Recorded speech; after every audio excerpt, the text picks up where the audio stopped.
Alors, les fractions.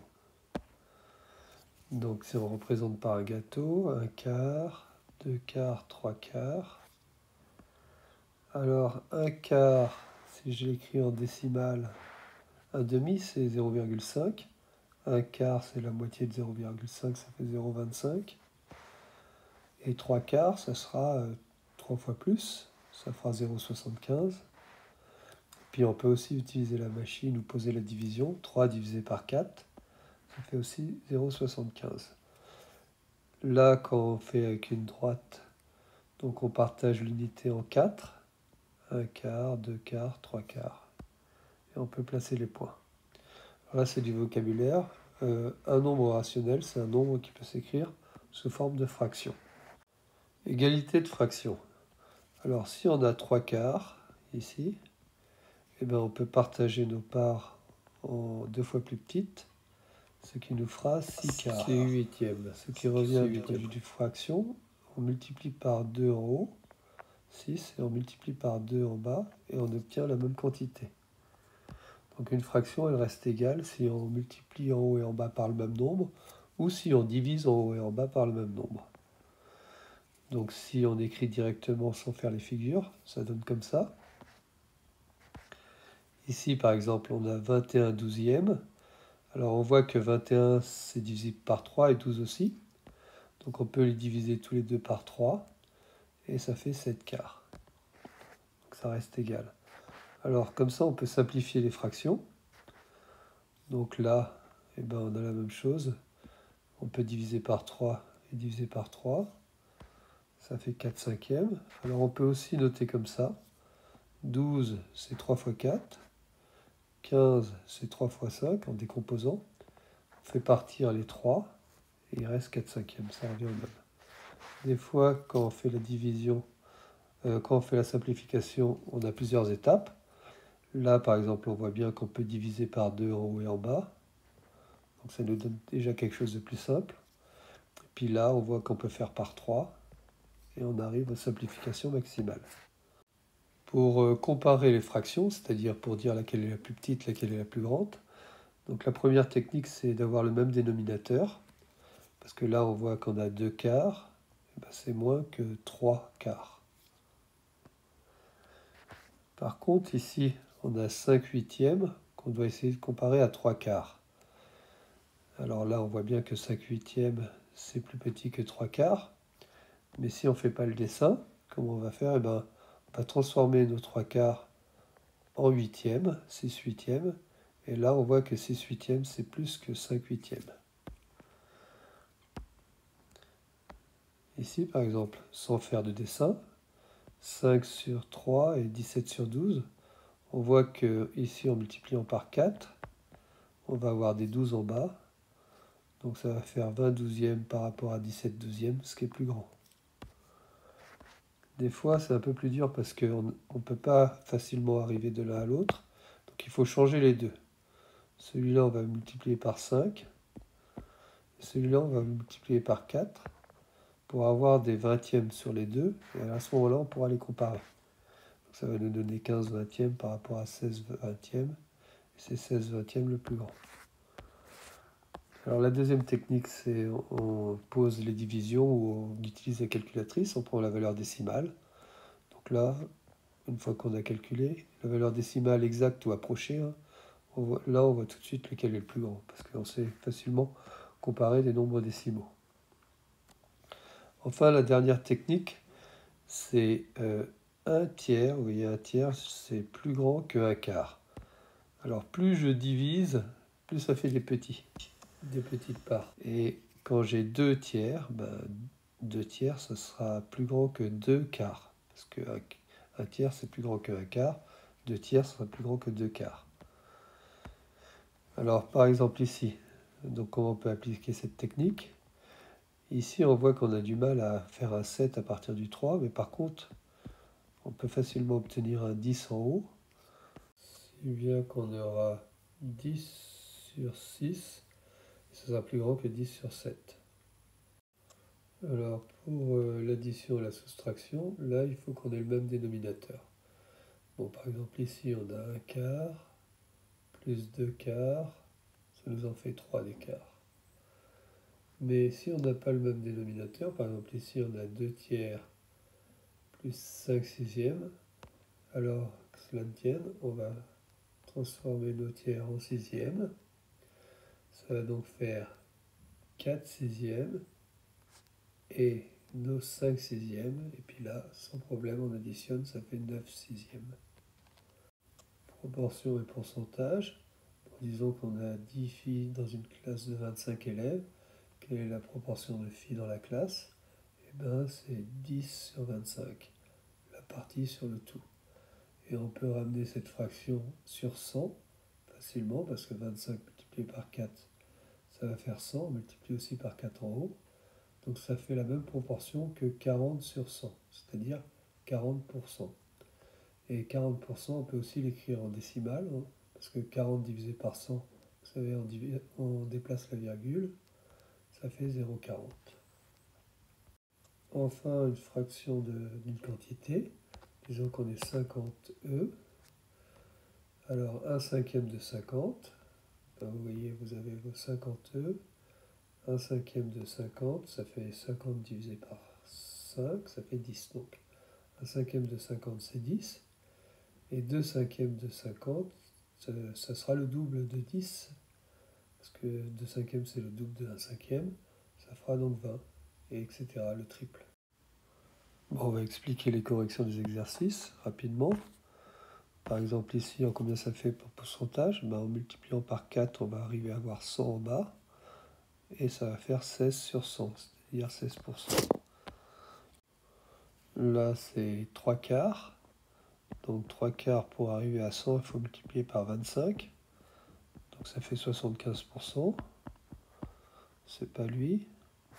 Ici, on a 2 cinquièmes. Pour arriver à 100, il faut multiplier par 20. Et ça fait bien 40 sur 100, c'est lui. Là, on demande comment ça fait en pourcentage. Alors, 45, c'est difficile d'arriver à 100. Donc, on va faire une première phase de simplification. On va diviser par 9 en haut et en bas. Donc, si je divise par 9, ça fait 3 sur 5. Et après, pour arriver à 100, c'est plus facile parce qu'en multipliant par 20, ça va faire 100. Donc, ça va faire 60 sur %. Donc là, on a un peu la même chose. On a 21 sur 35, la proportion. On va diviser par 7, ça va faire 3 cinquièmes. Et après par 20, ça va faire 60 centièmes, 60%. Donc les autres, c'est un peu pareil. Celui-là, il est un peu plus dur. Il faut arriver à 60%. 60%, c'est 60 sur 100. Et là, si je compte, j'ai 10 fois 5, j'en ai 50. Donc ça correspondrait à 30 sur 50. Il faudrait qu'il y en ait 30 de remplis. Combien il y en a ici? 5, 10, 11, 12, il y en a 14 de remplis. Donc il faut mettre 16 en plus pour arriver à 30. Bon, c'est un peu toujours le même raisonnement. Après celui-là, on a 360 sur 360 plus 240. Donc il faut d'abord calculer le nombre total de spectateurs, ça fait 600. Et donc la proportion, c'est la partie sur le tout. Et si on divise par 6, ça fait 60%. Là, on a un peu la même chose. On fait la somme totale des élèves. 4, 6, 10, 25 élèves au total. Et il y a 4 filles aux yeux bleus, ça fait une proportion de 4 sur 25. Et x 4, ça fait 16%. Alors là, quand on fait pour 42%, ça fait 42 sur 100. Et on décale la virgule de 2 crans. Donc ça, c'est bien égal. C'est celui-là qui ne marche pas parce que si je fais 90%, ça fait 0,9, 0,90 en fait. Et c'est pas bon ça. Celui-là, bon, ça fait 16 sur 100. Donc ça fait 16%, 0,16 ici et 16%. Celui-là, il est un peu différent. Donc là, ça fait 0,57. Ici, je divise par 5.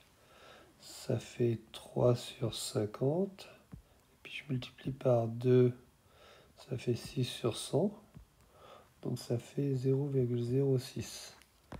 Quelle réponse est fausse? C'est celui-là, parce que c'est devrait être 0. Celui-là, donc ça fait 25%, ça fait 15%. Et 2 cinquièmes en multipliant par 20, ça fait 40 sur 100. Donc 25 et 15, 30, 40, 40, 80. 80, il reste 20% pour le dernier. Là, les fractions, donc ici, il faut dire qu'on les range du plus grand au plus petit, quel est le rang de la cerise. Donc le plus grand, c'est lui, parce qu'il est le moins divisé. Après, c'est lui. Après, c'est lui. Après, c'est lui. Donc le rang de la cerise, c'est deuxième. Ici, donc j'ai 4 gâteaux. 1, 2, 3, 4, plus un cinquième. Alors, chaque gâteau, ça fait 5 cinquièmes. Parce que si je divise par 5, 5, 5. Donc 4 fois 5, ça fait 20 cinquièmes pour les 4 gâteaux. Plus les 1 cinquième ici, ça fait 21 cinquièmes. Celui-là, il est un peu plus difficile. Alors, celui-là est plus grand que celui-là. Et celui-là est plus grand que celui-là. Finalement, le plus petit, c'est ça. Après, ça. Et après, ça. Mais attention, il nous demande ça. Alors, comme lui, il est plus divisé, ça veut dire que lui, il est plus fort en fait. Et ça va inverser l'ordre. C'est la réponse A. Ici, lequel cas il ne peut pas être. Alors, si je prends un neuvième c'est moins divisé qu'un dixième, donc c'est plus grand. Un neuvième, il sera à l'extérieur. Il sera pas, peut pas être K. Ici, j'ai 3 plus un tiers.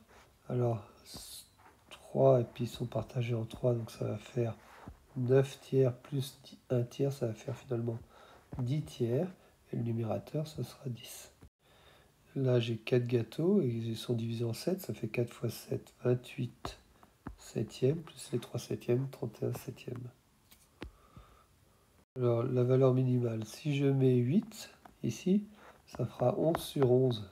11 onzièmes, ça fera 1 en fait. Et nous, on veut plus grand que 1. Donc, il faut mettre un cran plus haut. 9, ça sera plus grand. Bon, celui-là, il est un peu technique. C'est en neuvième, donc je vais mettre 18 neuvième. Ça fait 25 neuvième. Ici, 18, c'est 16 plus 2. Et 2, et 16, c'est 4 fois 4. Donc, ça fait 4 gâteaux complets plus 2 quarts. Ici, c'est 4. Et 25 plus 4, ça fera 29. Alors, si je mets 25, ça fera 1. Donc, il faut mettre un cran plus petit que 25. Ça fait 24. Pour que ça soit plus petit que 1. Alors, celui-là, il est intéressant. Ici, 49, c'est 9 fois 5 plus 4. C'est 45 ici. Donc, ça veut dire que j'ai 9 gâteaux complets plus un bout de gâteau, 4 cinquièmes de gâteau. Et ça sera plus petit que 10 gâteaux. Donc là, on additionne les fractions. Alors, 1 cinquième plus 2 cinquièmes, ça fait 3 cinquièmes. Attention, ça ne fait pas 3 dixièmes. Ça ne faut pas faire la faute d'additionner en bas. En bas, il reste. Ici, donc là, on ne peut pas les additionner directement, mais ça va être facile en multipliant par 2 ici. Et bien, ça va faire des sixièmes. 4 sixièmes plus 5 sixièmes, ça va faire 9 sixièmes. Ici, donc, ça fait, multipliant par 7, ça fait 35 septièmes, plus les 3, ça fait 38 septièmes. Là, on fait une soustraction, donc on multiplie par 2 pour avoir des sixièmes. 13 sixièmes moins 4 sixièmes, ça fait 9 sixièmes. Et 9 sixièmes, il n'est pas, on va le simplifier, on peut le simplifier par 3. En haut et en bas, ça fait 3 demi. Ici, on commence par la parenthèse, donc un demi, ça fait 2 quarts. Donc finalement, ça fait 3 quarts. Et puis là, 2, ça fait 8 quarts. 3 moins, ça fait plus 5 quarts. Donc là, c'est les petits problèmes. Alors, il fait la moitié de ses devoirs, puis après un quart, puis un huitième. Alors, il faut les additionner, donc on va tout mettre sur 8. Celui-là, en multipliant par 4, ça fait 4 huitièmes. Celui-là par 2, 2 huitièmes. Et un huitième, donc ça me fait 7 huitièmes. Et il reste donc plus que 1 huitième à faire. Là, c'est une fraction d'une quantité. 1 tiers de 24, donc c'est 24 divisé par 3, ça fait 8. Un quart de 24, c'est 24 divisé par 4, ça fait 6 heures. Un douzième de 24, c'est 24 divisé par 2, ça fait 2 heures. Donc ça fait un total de 16 heures. Il reste donc 8 heures, et la moitié, il fait ses devoirs, et la moitié, il a de temps libre, donc il reste 4 heures de temps libre. Donc il a dépensé un tiers de ses économies pour un cadeau, puis les 2 neuvièmes, ce qui fait, et il lui reste 20 euros. Alors un tiers, c'est la même chose que 3 neuvièmes, plus les 2 neuvièmes, ça veut dire qu'il a dépensé 5 neuvièmes de ses économies. Il reste donc 4 neuvièmes. 4 neuvièmes, ça correspond à 20 euros. Alors 1 neuvième, ça correspondra à 4 fois moins, ça veut dire à 5 euros. Et 9 neuvièmes, ça fera 9 fois plus, ça fera donc 45 euros. Il y avait 45 euros au démarrage. Ici, donc, il a vidé 5 huitièmes d'un bidon.